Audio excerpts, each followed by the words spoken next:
Hello everyone, welcome to Vidyashree academy. I hope you are doing well. हम पढ़ रहे हैं आज 5 जनवरी 2023 का करंट अफेयर। चलिए स्टार्ट करते हैं आज के थॉट से।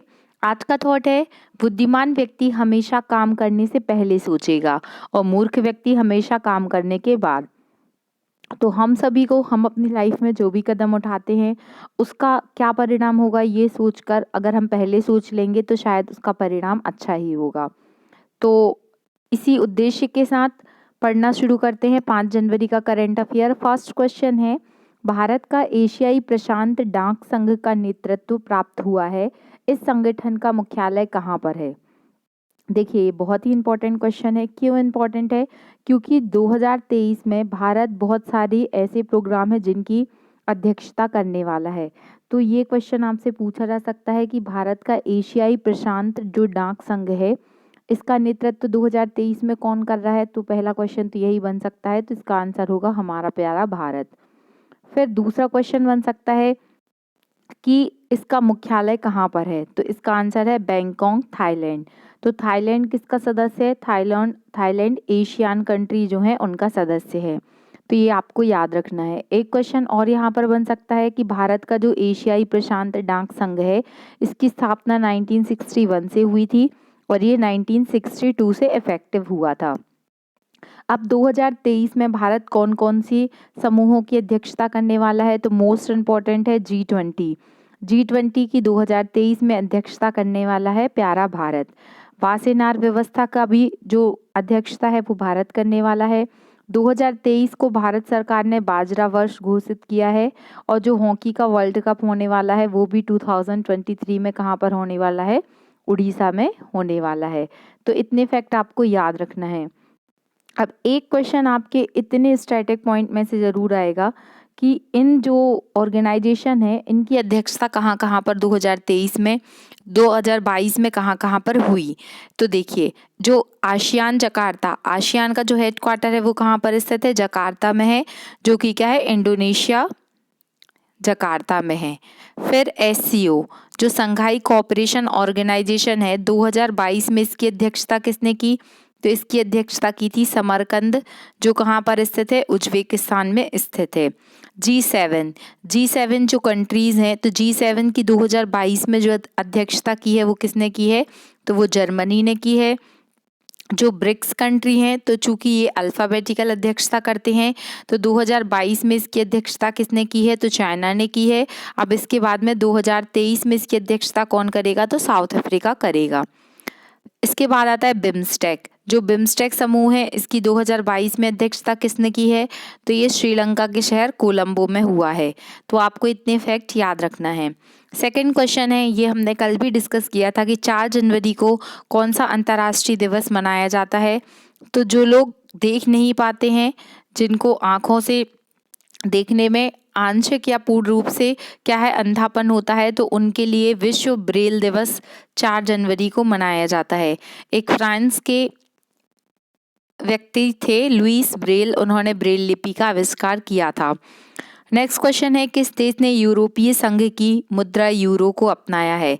तो यूरो। अब यूरोपियन यूनियन की बात आई है तो आप जानते हैं यूरोपियन यूनियन की जो स्थापना हुई थी वो कब हुई थी? 1957 में हुई थी। एक संधि हुई थी जिसे रोम की संधि कहा जाता है, उसके तहत यूरोपियन यूनियन की स्थापना हुई थी। यहाँ पर एक समझौता आता है जिसे बोला जाता है शेंजेन समझौता।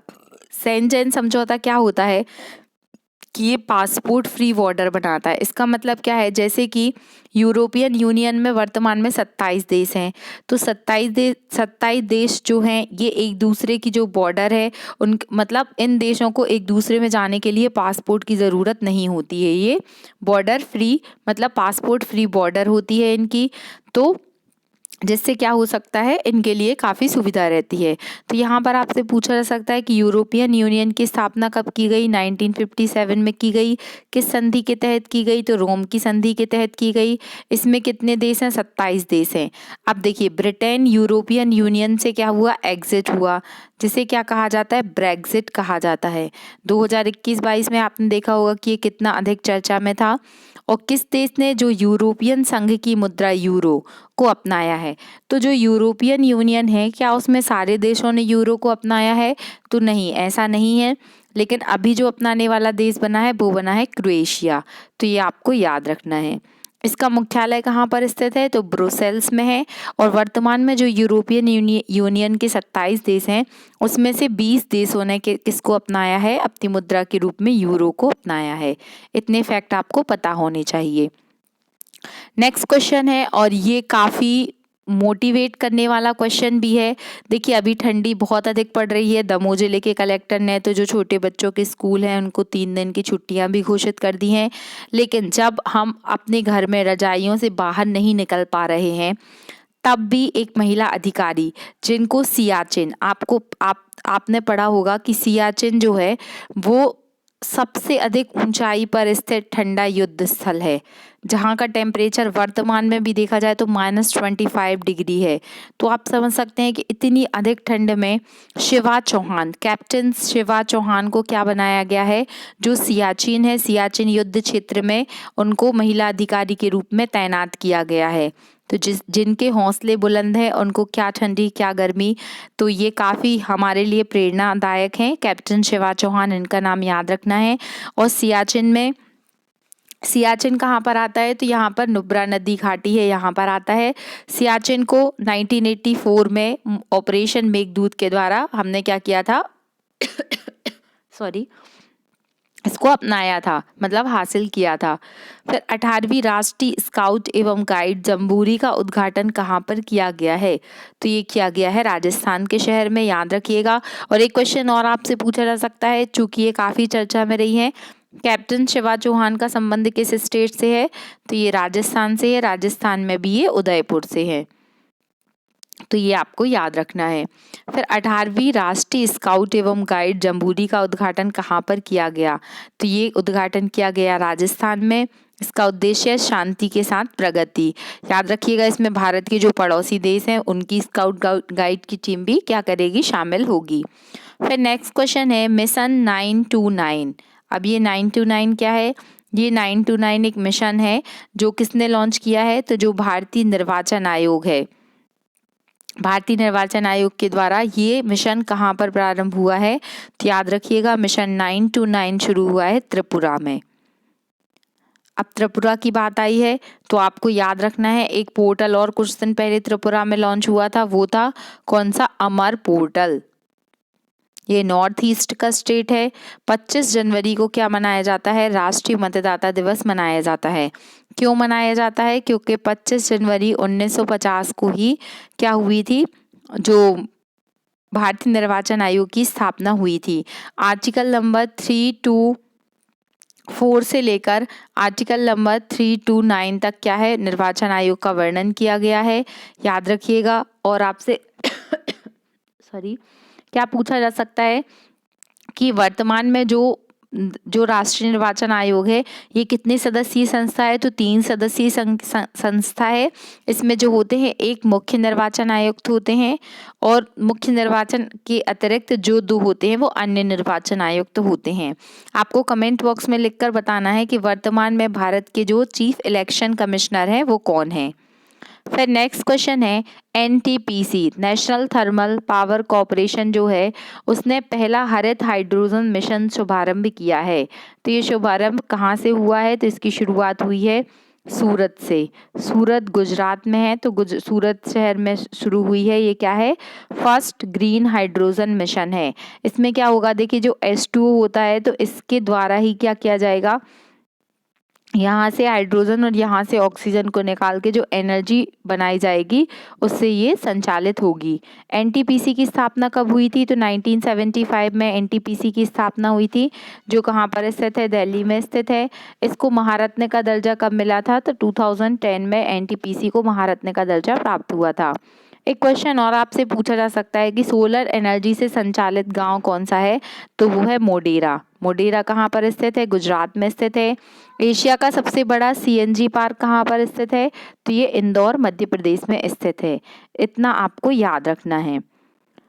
सीएनजी का फुल फॉर्म भी आपसे पूछा जा सकता है, क्या होता है? Compressed natural gas.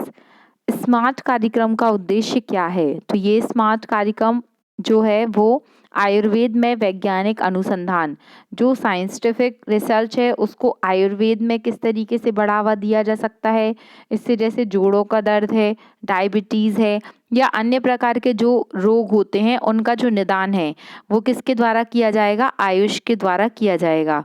अब ये आयुष क्या है ये भी आपको पता होना चाहिए, इसका full form. A for Ayurveda, Y से योगा, यू से यूनानी, एस से सिद्धा और एच से होम्योपैथी। वर्तमान में जो आयुष मंत्री हैं वो कौन है? सर्बानंद सोनोवाल। इनका नाम भी आपको याद रखना है।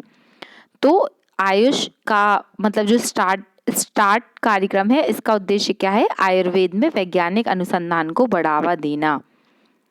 फिर हाल ही में मध्य प्रदेश में कहाँ पर जल पर राज्य मंत्रियों का पहला अखिल भारतीय शिखर सम्मेलन हुआ है। आपने देखा होगा कि बहुत सारी सरकारें, चाहे वो केंद्र सरकार हो या राज्य सरकार हो, जल संरक्षण के लिए काफ़ी अच्छे कार्यक्रम चला रही है, क्योंकि जल है तो कल है, जल है तो जीवन है।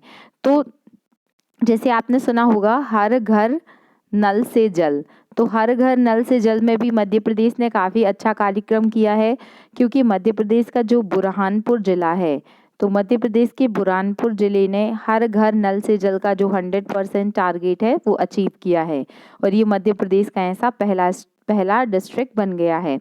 लेकिन अगर हम बात स्टेट वाइज करते हैं तो हर घर नल से जल में जो अग्रणी स्थान है वो किसका है? वो गोवा है। गोवा एक ऐसा स्टेट है जिसने हर घर नल से जल का 100% टारगेट अचीव किया है। जल शक्ति मंत्रालय, जल शक्ति मंत्रालय का भी नाम आपने सुना होगा। जल शक्ति मंत्रालय का गठन किया गया, कब किया गया ये आपको बताना है। और वर्तमान में जो जल शक्ति मंत्रालय के प्रमुख हैं वो उनका नाम क्या है? तो वो है गजेंद्र सिंह शेखावत। ये नाम भी आपको याद रखना है। और इसका जो विज़न है, इसकी जो थीम है वो है India water at the rate 2047। Water India at the rate 2047, क्योंकि 2047 तक हमने ये लक्ष्य रखा है।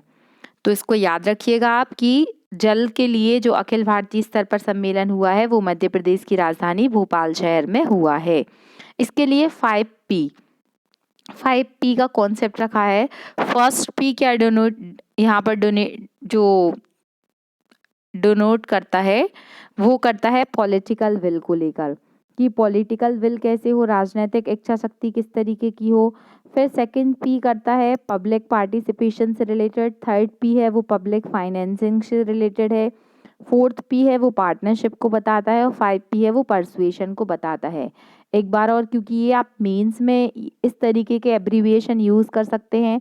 फर्स्ट पी बताता है कि आपका पॉलिटिकल विल क्या है, क्योंकि आप राजनीतिक इच्छा शक्ति के विरुद्ध ये कार्यक्रम नहीं कर सकते।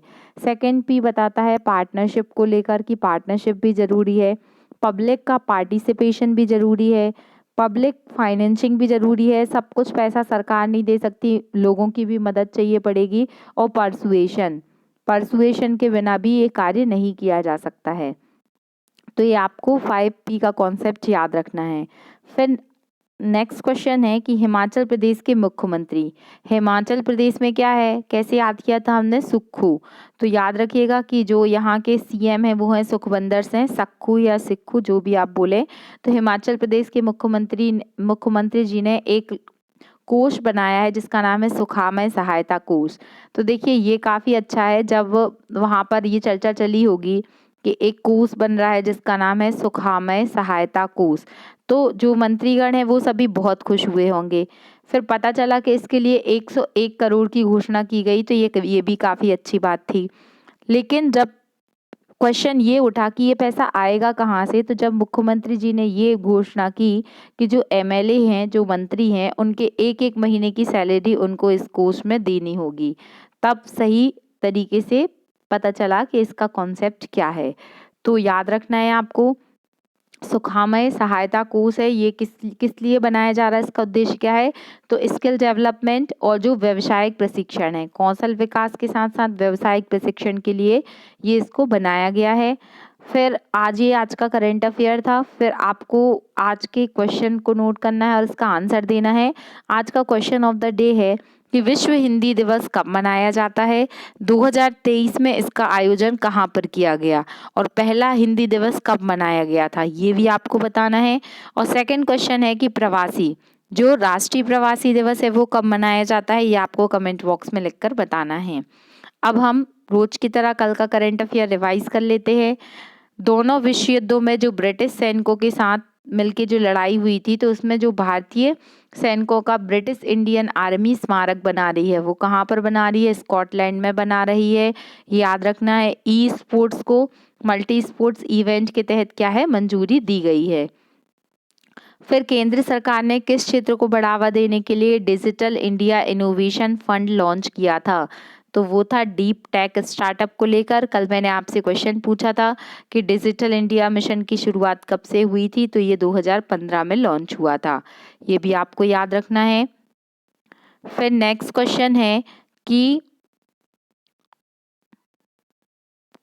ये तो हम पढ़ चुके हैं, दिग्गज खिलाड़ी पेले का निधन हो गया, इनका संबंध किस देश से था, तो ये ब्राजील के खिलाड़ी थे, इनको ब्लैक पर्ल के नाम से भी जाना जाता था। तेलंगाना के 2 मंदिर हैं जिन्हें प्रसाद योजना के तहत शामिल किया गया है, एक है भद्राचलम मंदिर और दूसरा है रामप्पा मंदिर। फिर तेलंगाना सरकार ने रायतू बंधु योजना शुरू की है, तो ये इसका कौन सा संस्करण था, तो ये 10वां संस्करण था, किसानों की आय को दुगना करने के लिए।